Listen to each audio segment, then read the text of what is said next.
Warsaw stated, "No one puts their children in a boat unless the water is safer than the land." June 20th is a day of honoring in the U.S. We honor our fathers, those who raised us and taught us and loved us. But June 20th is also World Refugee Day, a day in which we honor those who are displaced from their homeland due to circumstances out of their control. You might be asking yourself, why would we celebrate refugees? I know several people who believe a refugee simply leaves one country to end up in another and then become a burden to the new country.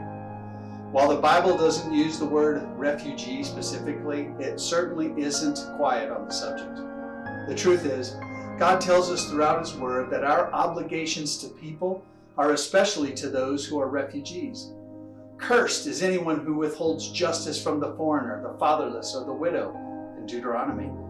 The alien who resides with you shall be to you as the citizen among you. You shall love the alien as yourself, Leviticus.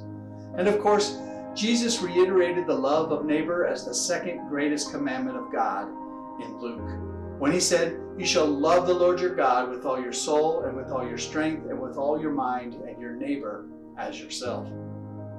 World Refugee Day has been set up for the purpose of helping all of us to understand who our refugee brothers and sisters are, and to remind us of our duty as Christ followers and citizens of this great country to those seeking our assistance. A refugee is a person that has been forced to leave their nation due to violent conflict or war. Most of these people don't want to leave their home and would like to return to their country once the war is over, but often they're displaced for many years.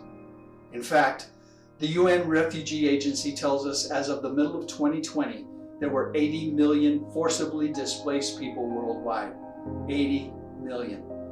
26 million of these people are refugees who have been forced to leave their father, mother, wife, husband, children, and families behind in horrible conditions.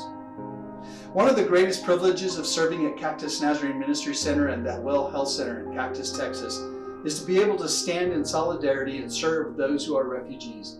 Many who come to the U.S. and are placed in a refugee resettlement city with little to nothing but the clothes on their backs. It is in places like Cactus that we see what our refugee and other immigrant brothers and sisters truly are made of. These people are at the front lines serving our communities. Refugees and immigrants make up 1 in 4 healthcare workers, 1 in 5 workers in the U.S. food sector, and over 1/4 of the workers in both the food processing and agriculture industries.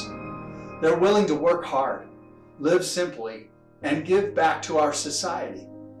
As Juliet Stevenson quoted, "We have a legal and moral obligation to protect people fleeing bombs, bullets, and tyrants, and throughout history, those people have enriched our society."